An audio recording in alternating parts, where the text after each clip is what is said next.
Сәлеметсіздер ме, қымбатты достар? Бүгін бізде 50-ші сабақ. Өткен шақ болымсыз түрі. Прошедшее время, отрицательная форма. Глагол в прошедшем времени отрицательной формы означает действия, которые не произошли в прошлом. Формула основа плюс маме, бабе, папе плюс dd плюс мыңыңыз для твердой основы, мыңыңыз для мягкой основы. Сұрағы не істемеді, что не делал, что не сделал. Алмады, не взял, не брал. Кірмеді, не вошел. Айтпады, не сказал. Кетпеді, не ушел. Жіктелуі спряжение.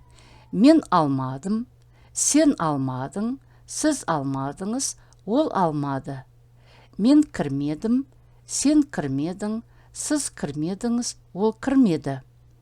Я не взял, ты не взял, вы не взяли, он не взял. Я не вошел, ты не вошел, вы не вошли, он не вошел. Көпше түрінің жіктелуі спряжение множественного числа. Біз алмадық, сендер алмадыңдар, сіздер алмадыңыздар, олар алмады. Біз кірмедік, сендер кірмедіңдер, сіздер кірмедіңіздер, олар кірмеді. Мысалдар, примеры. Мен кеше ешқайда шықпадым. Я вчера никуда не выходил. Өткен аптада біз дүкенге бардық, бірақ ештеңе сатып алмадық.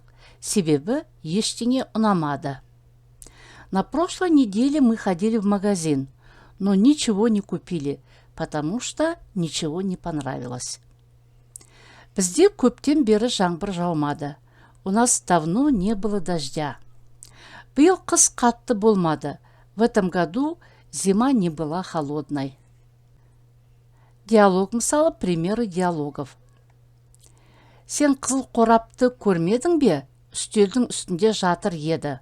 Көрдім, оны сөреге қойдым.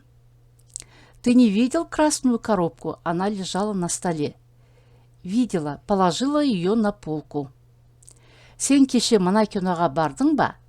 Кеше бармадым, сенбіде бардым. Ұнады ма? Ұнамады, қызық емес. Аяғына дейін қарамадым, шығып кеттім. Ты ходил вчера на этот фильм? Вчера не ходил, сходил в субботу. Понравился? Не понравился, неинтересный. До конца не смотрел, вышел. Дорогие друзья, если вам понравился урок, ставьте лайк, подпишитесь и оставляйте комментарии.